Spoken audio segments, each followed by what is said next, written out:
ಇವತ್ತಿನ ವಿಡಿಯೋದಲ್ಲಿ ಭಗೀರಥನ ಬಗ್ಗೆ ಸ್ವಲ್ಪ ತಿಳ್ಕೊಳ್ಳೋಣ. ಭಗೀರಥ ಯಾರಪ್ಪ ಅಂದರೆ ದಿಲೀಪ ಮಹಾರಾಜನ ಮಗನೇ ಭಗೀರಥ. ಈತನ ಪೂರ್ವಿಕರು ಕಪಿಲ ಮಹರ್ಷಿಯ ಕೋಪಕ್ಕೆ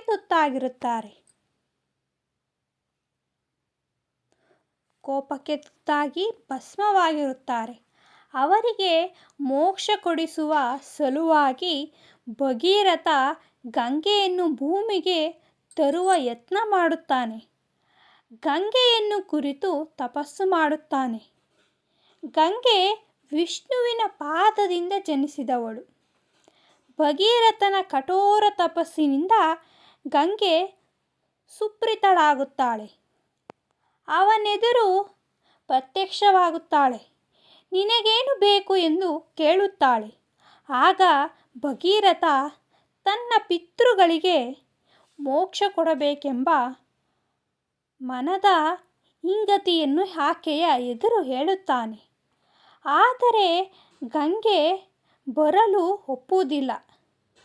ನಾನು ಧರೆಗಿಳಿದರೆ ನನ್ನ ರಭಸಕ್ಕೆ ತಡೆಯಲು ಭೂಮಿಗೆ ಸಾಧ್ಯವಿಲ್ಲ ಎಂದು ಹೇಳುತ್ತಾಳೆ. ನನ್ನ ರಭಸ ತಡೆಯಲು ಶಿವನಿಗೆ ಮಾತ್ರ ಸಾಧ್ಯ. ಭಗೀರಥ, ನೀನು ಶಿವನನ್ನು ಕುರಿತು ತಪಸ್ಸು ಮಾಡು. ಶಿವನು ಒಪ್ಪಿಕೊಂಡರೆ ನಾನು ಭೂಮಿಗೆ ಇಳಿಯುವೆ ಎಂದು ಭಗೀರಥನ ಎದುರು ಹೇಳುತ್ತಾಳೆ. ಆಗ ಭಗೀರಥ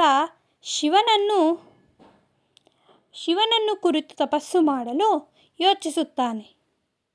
ಗಂಗಾಮಾತೆಯ ಸೂಚನೆಯಂತೆ ಭಗೀರಥನು ಶಿವನನ್ನು ಕುರಿತು ಘೋರ ತಪಸ್ಸನ್ನು ಮಾಡುತ್ತಾನೆ.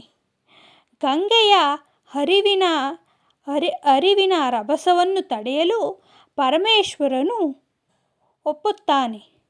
ಗಂಗೆಯ ಧರೆಗೆ ಇಳಿಯಲು ಪ್ರಾರಂಭಿಸುತ್ತಾಳೆ.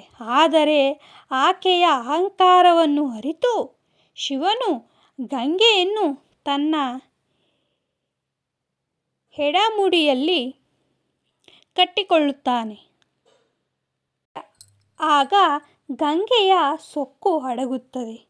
ಭಗೀರಥನ ಪ್ರಯತ್ನದಂತೆ ಪರಮೇಶ್ವರನ ಆಕೆಯನ್ನು ಬಂಧಮುಕ್ತವನ್ನಾಗಿ ಮಾಡುತ್ತಾನೆ. ಭಗೀರಥನನ್ನು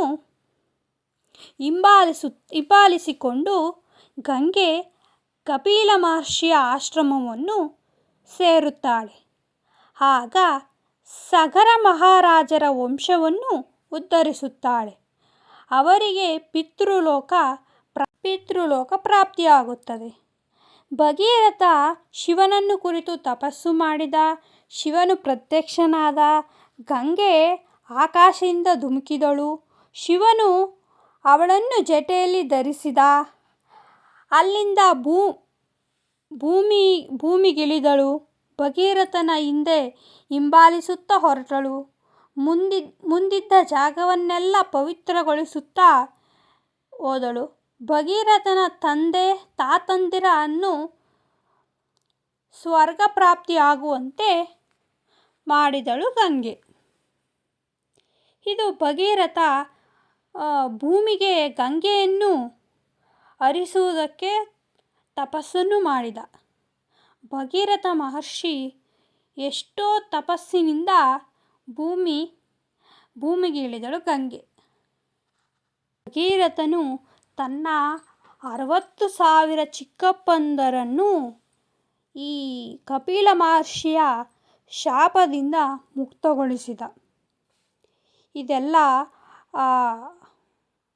ಇಕ್ಷ್ವಾಕು ವಂಶದ ರಾಜಕುಮಾರನಾದ ಭಗೀರಥನು ಗಂಗೆಯನ್ನು ಭೂಮಿಗೆ ತರಲು